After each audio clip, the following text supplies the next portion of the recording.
क्यों मुझे अकेला रहना इतना ज़्यादा पसंद है इंस्टेड ऑफ सब लोगों को मेरे साथ में लेकर चलते रहना। तो देखो, बात है उस टाइम की जब मैं हमेशा से सब लोगों के साथ में रहता था एंड मोस्टली मैं बहुत ज़्यादा शलांट व्यक्ति की तरह सबको दिखाता था एंड मोस्टली जो रहता था मैं हमेशा सबके साथ में जाने की कोशिश करता था। मैं हमेशा कोई अगर काम करता था तो मुझे कोई हमेशा साथ में लगता था, या फिर अगर मेरा कुछ प्लान भी बन जाता था तो मैं हमेशा किसी और को उस प्लान में ऑलरेडी इमेजिनरी उसमें इंक्लूड कर देता था। अगर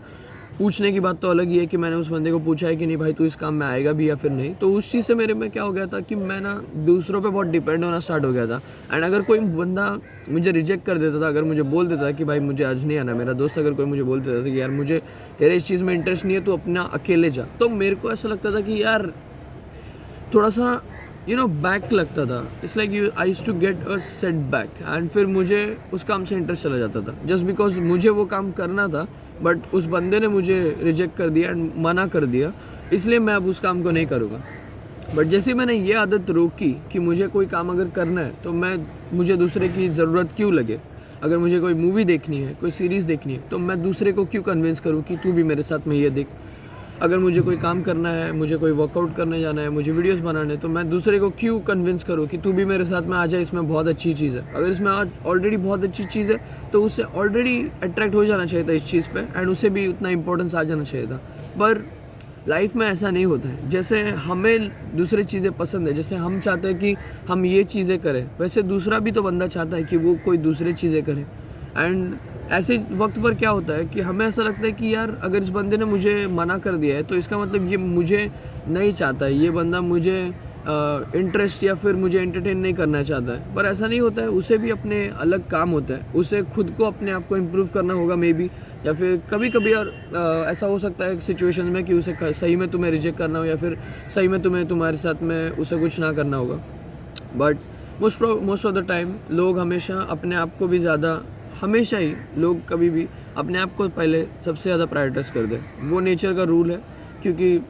ऑब्वियस सी बात है, अगर कभी किसी घर में आग लग जाती है या फिर कोई तुम खतरनाक सिचुएशन में अटक जाते हो जहाँ पर तुम्हें जान बचानी है, तो तुम सबसे पहले अपनी जान बचाओगे, क्योंकि अगर अपनी जान बचा पाओगे तभी तो देख पाओगे कि किसी और की जान बचाओगे या फिर नहीं बचाओगे। सो या एंड अकेले रहना सबसे ज़्यादा इम्पोर्टेंट एंड सबसे ज़्यादा बेस्ट इसलिए मैं अभी तक मानते आ रहा हूँ, क्योंकि तुम जो है वो अपने आप को सबसे बेस्ट जानते हो एंड तुम्हें पता है कि तुम अपने आप को हर्ट कर सकते हो या फिर तुम अपने आप को कितने अच्छे तरह से अपने आप को ट्रीट कर सकते हो। एंड टू बी ऑनेस्ट, मुझे जिस व्यक्ति ने सबसे ज़्यादा अच्छे तरह से ट्रीट किया है आज तक, वो मोस्ट प्रोबेबली मैं ही होऊंगा, क्योंकि मैंने अपने आप को ख़राब भी किया है एंड मैंने अपने आप को ठीक भी किया है। So most of the time तुम्हें ही पता होता है कि तुम्हें क्या पसंद है, तुम्हें क्या चीज़ें नहीं चाहिए, तुम्हें क्या चीज़ें स्टार्ट करनी है, या फिर तुम्हें किन चीज़ों से डर लगता है, तुम किन लोगों को पसंद करते हो, जो लोग तुम्हारे स्पेशल है, तुम्हारी फैमिली। तो ये सबसे ज़्यादा इन्फॉर्मेशन तुम्हारे बारे में तुम्हें खुद को पता होती है। So most of the time जब तुम दूसरों के पीछे भागना बंद कर देते हो एंड अपने आप में लाइफ बनाना स्टार्ट करते हो, तो तुम नोटिस करोगे कि तुम्हारी लाइफ बहुत ज़्यादा पीसफुल हो गई है, तुम अपने आप के अराउंड ज़्यादा आ चुके हो एंड लोग तुमसे ज़्यादा बात करने में जो है वो अच्छी तरह से बात करने आते हैं, ना कि ऐसे बात करने में डरते हैं। उन्हें लगता है कि भाई अगर इसके साथ मैं बात करूँगा तो ये पक्का मुझे किसी प्लान में इन्वॉल्व कर लेगा एंड वापस मुझे इसको मना करना नहीं आना पड़ेगा, क्योंकि मोस्ट ऑफ द टाइम मना करना हार्ड होता है। सो लोग नहीं मना कर पाएंगे आपको। सो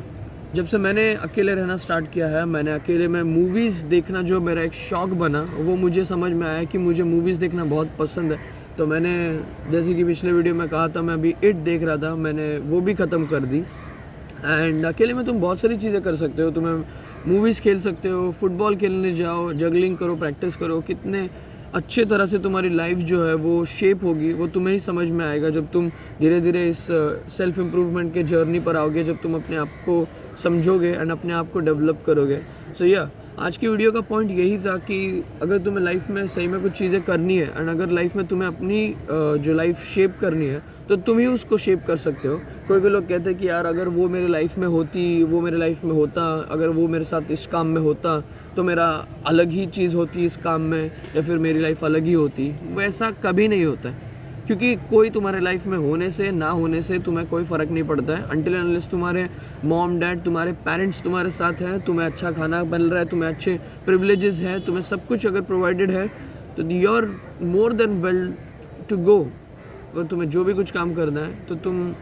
बहुत ही सेटिस्फाइड होना चाहिए अगर तुम्हें कोई काम स्टार्ट करना है। तो मुझे नहीं लगता है कि सब कुछ मिलने के बाद भी अगर कोई बंदा काम नहीं कर पा रहा है एंड बोल रहा है कि मेरी ऐसी हालात है एंड ऑल, तो वो सब झूठ है, वो सिर्फ याप कर रहा है, उसे कुछ काम नहीं करना है इसलिए। सो या आज का वीडियो यही था कि अगर तुम्हें सब कुछ मिल रहा है, अगर तुम्हारे पास सब चीज़ें सोर्सेज प्रोवाइडेड है, फिर भी अगर तुम दूसरों को चाहते हो अपने प्लान्स में इन्वॉल्व करना एंड खुद की चीज़ें कभी स्टार्ट करके अपनी लाइफ को शेप नहीं करना चाहते हो, so it's a message for you, this video is a message for you. अपने आप पे जाओ,